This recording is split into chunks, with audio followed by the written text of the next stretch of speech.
Hey, what's going on, guys? This is Jake at thatfitfriend.com, and today I'm going to be talking about some of my favorite barefoot shoes for working out. Now, a good barefoot shoe for working out needs to have two key things in my opinion. Number one, a grippy outsole. So all of the shoes in this video I included because you can lift in them, but you could also cross-train in them. So think jump, do short sprints, multi-directional movements, aka a little bit of everything in the gym. Now, do note in this video, I am not going to cover barefoot shoes for longer runs. I am not your best resource for that. I use barefoot shoes for sprints and short intervals, but I do not do long runs in them. If you need content on that barefoot run review, he's a homie of mine. He crushes that, and that is one of his main verticals, so definitely check him out if you are looking for a barefoot shoe for longer distance running. And then the second thing a good barefoot shoe needs to have in the gym is flexibility, but also an upper that locks your foot down really well when you're training. So think if you're jumping, if you're doing power cleans, lunges, squats, etc., you need that shoe to lock you in place. A lot of us are wearing barefoot shoes in the gym because we can't necessarily train barefoot in our gym, or we just want a little bit of protection. So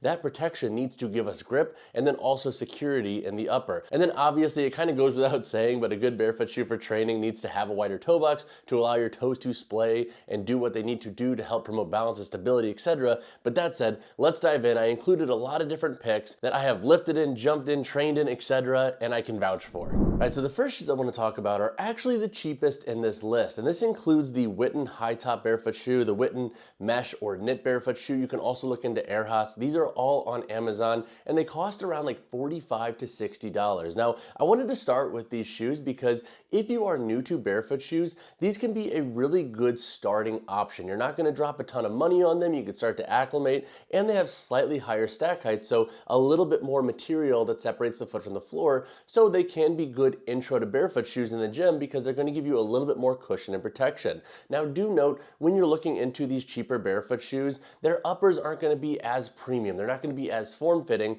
but again, for just getting you into a good barefoot shoe to start training in and acclimating and getting used to for a budget-friendly price, they can be really awesome. Now, who should look into like the WHITIN, the Airhouse, and more of the budget-friendly barefoot shoes? So number one, if you're a beginner to barefoot shoes, they can be a great option. Number two, if you're primarily wanting a barefoot shoe for strength work, hypertrophy, and then maybe some lighter cross training, so some box jumps and nothing too crazy regarding like multi-directional movements, that's where these shoes are going to excel. Now, a couple of pros that come along with these is obviously their price at $45 to $60. That's a lot less than, you know, the industry standard of $100 to $150.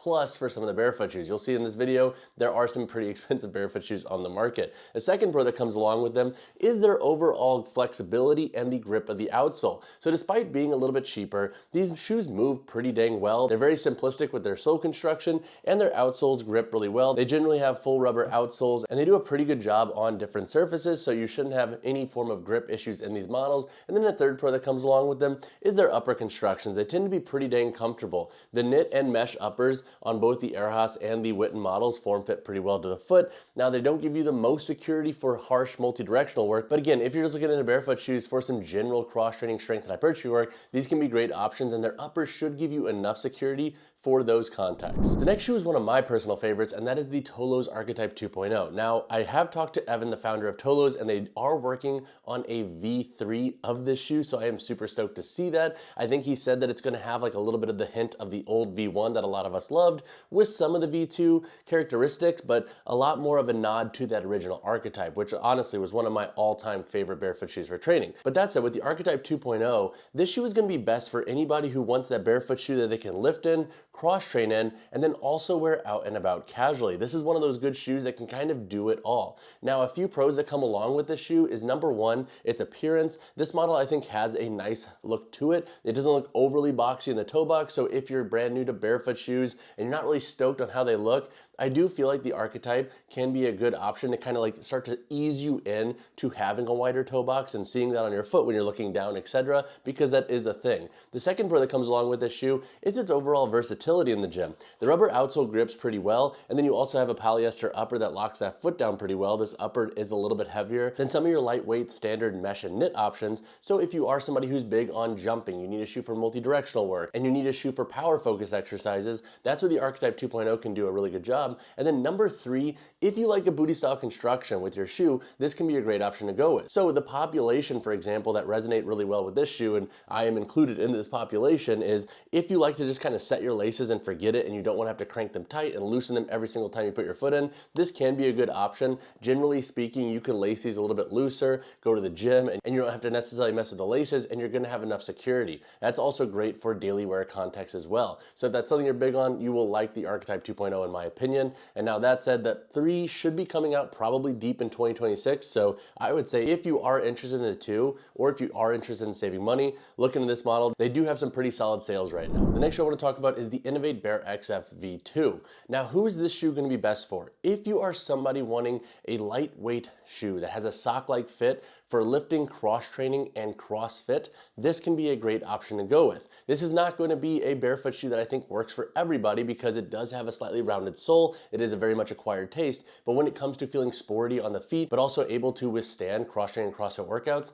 that is where this shoe can excel. Now, 3 pros that come along with the Innovate Bare XF V2 is number 1, they reinforce the midfoot of this shoe. In the V1, I like that shoe a lot, but it didn't have as much structure to the midfoot. So if you were using them for CrossFit and you need a shoe for lateral support when you're doing cleans, snatches, or for rope climb support, this model's reworked TPU Met Cradle around the midfoot is going to give you a little bit more support and structure to that. The second pro that comes along with this shoe is its ability to, I think, be a good option for beginners and anybody getting into barefoot shoes for that style of training. With this shoe, it doesn't have a crazy wide toe box, so if you're getting used to wider toe boxes, this can be a great option to go with, but it also has a removable insole, and it comes in the form of this thicker boomerang insole. This is going to give you a little bit more cushion and support for your training. Now, it doesn't have a finished internal, so this wouldn't be the best option for the purists out there who want a shoe strictly for lifting and getting as much ground feel as possible, but for the beginner who wants a bit more cushion and support, who wants to leave that insole in, this can be a great option.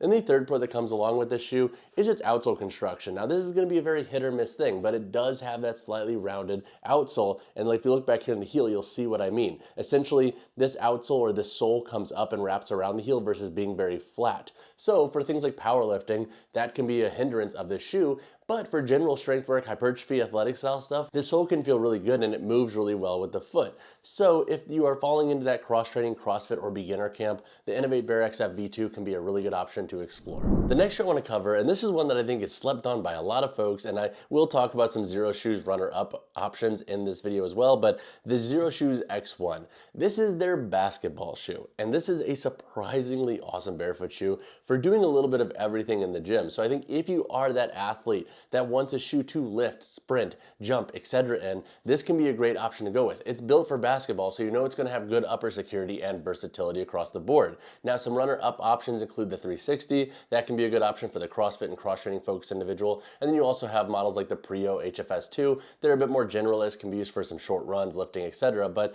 the X1, in my opinion, is my favorite shoe right now from Xero Shoes for training, and that's just because it is a little bit more unique. Now, 3 pros that come along with this shoe include, number 1, it has a bit of a midsole to it. So if you are new to barefoot shoes, or if you just don't want to beat your feet up a ton and you're not necessarily acclimated to the stress that training barefoot can put on your feet when you're lifting, jumping, sprinting, and whatnot, this can be a really good option to go with. It can also be a good beginner-friendly shoe at that. So if you want a little bit more foot protection, the X1 can be a great option. Number 2, the outsole grip is awesome and it moves pretty well. It has a bit more structure. So if you like having really good grip and you like having a little bit more structure to that outsole that wraps that foot in, this can be a great option to go with. Again, they're built for basketball, so you know they're going to have good grip in their outsole. If they didn't, Xero Shoes would be a total dud here with this model. The third pro that comes along with this shoe is the upper construction. The upper is a little bit heavier, so if you like a bit more ankle support and boot support and midfoot support, this can be a great option to go with. It has textile and mesh layers throughout, so it locks that foot down really well when you're doing multi-directional work, lifting, etc. So again, if you're that sporty individual or you're an athlete that wants a shoe that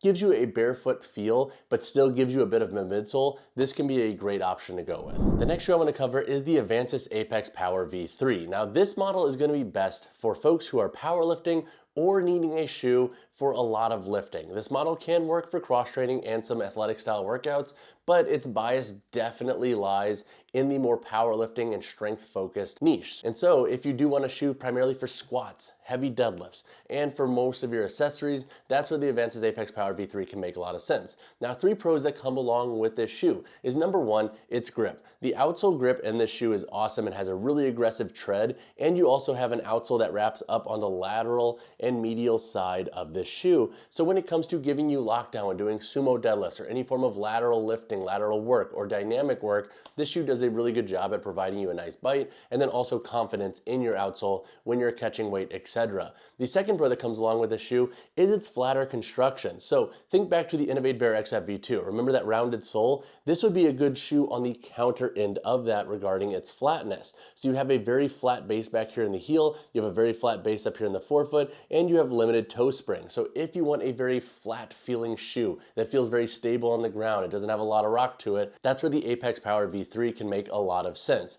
The third pro that comes along with this shoe is AVANCUS did make the upper in this model a little bit more form-fitting and think like versatile than the last models. The other models were a little bit heavier in their upper. This model now features a more breathable mesh and knit. So if you are wanting this shoe for a lot of lifting, but you also do want a shoe for some cross training here and there, or let's say you are a power builder, this model I think makes a lot of sense for that context. So I think that is a nice step in the right direction for this shoe. And now that said, if you do just want a heavier upper, look into the older models, it's going to be a slightly better bet for that. But for the powerlifter or strength focused individual, that's where the AVANCUS Apex Power V3 can make a lot of sense. The next shoe I want to cover is the Vivobarefoot Motus Strength. So this shoe is going to be the most expensive shoe in this list. It is around $200, and I know a lot of folks can't front that, but the shoe does have some unique characteristics, so it might work for some context. And so now who is this shoe going to be best for?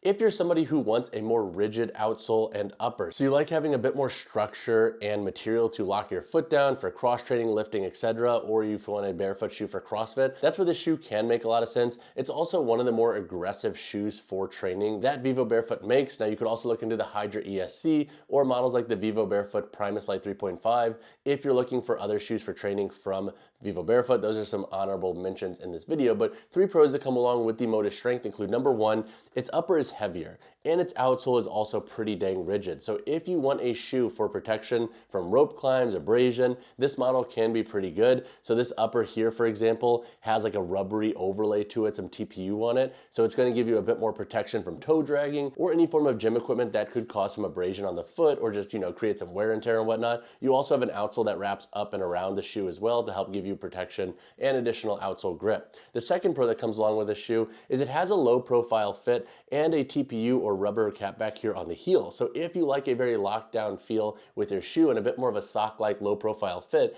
this shoe is going to work really well. If you have a super high instep, that can be a total miss with this shoe. But my folks out there who like a low profile sock-like fit, this model can make a lot of sense. The third pro that comes along with this shoe is the outsole tread. If you want a shoe with good grip on a lot of different surfaces, that's where the Motus Strength can make a lot of sense as well. The outsole lugs are a bit more aggressive in this shoe compared to the other Vivobarefoot models out there designed for training and casual wear. So think Primus Light Net, Primus Light 3.5, etc. So this model can be a good option if you want a shoe with a bit more structure for CrossFit, cross training, and lifting. The final shoe I want to cover is the Notorious Lift Radix. Now this model is similar to the AVANCUS Apex Power V3 in the sense that it can be an awesome option for powerlifting and folks primarily focused on strength training and hypertrophy. Now, where the AVANCUS Apex Power V3 takes the W, I think, for pure powerlifting, the Radix does take a W for being a little bit more versatile. So it works great for powerlifting, but it has a bit more structure through the midfoot for cross training and more athletic style workouts.